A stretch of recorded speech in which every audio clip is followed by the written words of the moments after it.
সেনাবাহিনীর পক্ষ থেকে 626 জনের একটা তালিকা, যেটা আমরা দীর্ঘদিন ধরে শুনে আসছিলাম, সেই তালিকা প্রকাশ করা হয়েছে। এই তালিকাটা যদি আরও আগে প্রকাশ করা হইতো, এটা তো আসলে 8ই আগস্ট বা অগস্ট মাসেরই ঘটনা, তাহলে আসলে জনমনে কিন্তু কোনো ধরনের সন্দেহ এবং শঙ্কা তৈরি হতো না, এবং এক প্রতিষ্ঠানের বিরুদ্ধে কেউ কথা বলার সুযোগ পেত না। তো সেনাবাহিনী আমাদের দেশের সার্বভৌমত্বের প্রতীক।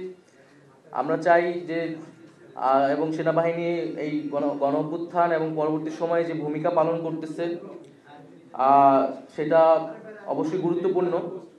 কিন্তু একই সাথে আমাদের রাজনৈতিক ইতিহাসে আমরা বিভিন্ন সময় দেখেছি সেনাবাহিনীর সাথে রাজনীতির একটা সম্পর্ক কখনো কখনো তৈরি হয়। আমরা 1/11-এর ঘটনা জানি।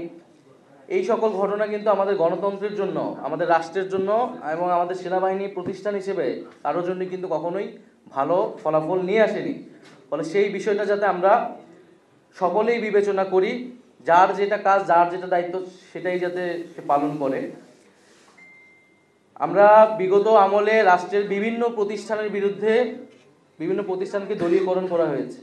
আমলাতন্ত্র, পুলিশ, সেনাবাহিনী এবং নানা ধরনের তাদেরকে দিয়ে মানবতা বিরোধী কাজের অভিযোগও তাদের বিরুদ্ধে রয়েছে।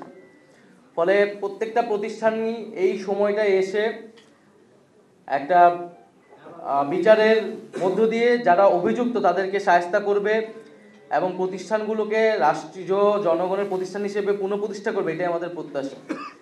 গুমের অভিযোগ যাদের বিরুদ্ধে রয়েছে, যে সকল সেনা অফিসারের বিরুদ্ধে রয়েছে, তাদের মধ্যে অনেকেই গ্রেফতার হয়নি বা তাদের অবস্থা এখন কি সে বিষয়ে আমরা কিন্তু জানি না। ফলে এই সব বিষয়গুলো সুস্পষ্ট করলে সেনাবাহিনী প্রতিষ্ঠান হিসেবে আরও বেশি জনগণের আস্থার জায়গাটা পাবে এবং আমরা সেই আস্থার জায়গাটাকে সেনাবাহিনীকে দেখতে চাই।